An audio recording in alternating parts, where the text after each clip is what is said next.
All right, so in the midst of the Elon and Vivek H1-B controversy, I ran an experiment.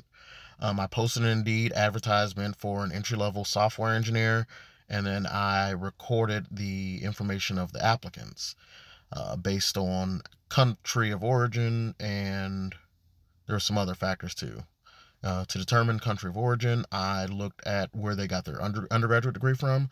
A lot of the applicants from India, which was actually the highest number of applicants at 98, a lot of those applicants would list a master's degree from a US based school. And so I only recorded their undergraduate degree as being determinative of their country of origin. And so there were 98 Indian applicants. There were 33 American applicants, and then the other 20 were from just various countries.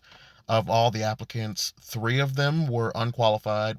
One of them had they basically had experience in design work, but they didn't have any, trainable experience in actual software engineering. One of them was just kind of applying to anything, and then the other one had very little coding experience, and it was like in very basic programming languages like HTML. So there goes that. And then one thing I noticed with the Indian applications was that a lot of them would come in waves. So you would see like one American applicant or one applicant from like China, and then you would see like 10 or 15 Indian applications come in all at the same time. They were all using the same resume template. There was like two templates that they would use, and so what that tells me is that there was probably some company applying on their behalf. So like if you look here, you see this was done in order, well, reverse order of how the applications came in. You see it's like UK, US, India, India, India, US, India, India, India, and then it's that pattern just repeated through all 151 applications. And then I also recorded the state that they said they were in, or if they listed their employment in a state, I just presumed that they were in that state. Most of the Indian applicants were from California, New York, and Massachusetts, with a bit of a smaller number coming from Texas.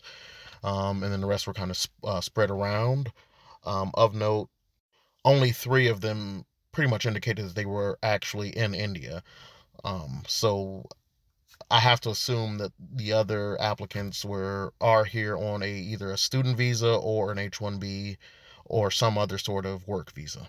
So I'm not going to draw any, super serious conclusions from this data. Basically, what it tells me is that there is either, I wouldn't quite call this a shortage of American workers, because there were 31 qualified American applicants for this position. What it looks like to me is that there's more of an oversaturation of applicants coming from India, and again, based on the patterns of the applications, it tells me that there are people or companies that are submitting dozens and dozens of these applications on their behalf. Maybe they're paying for them, or maybe they're not. I'm not quite sure.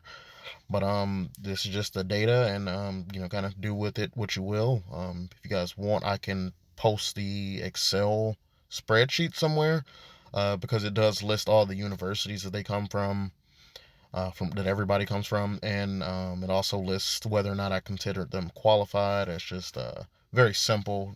I think there's 4 points of data that I collected. Uh, Hope this is useful to somebody.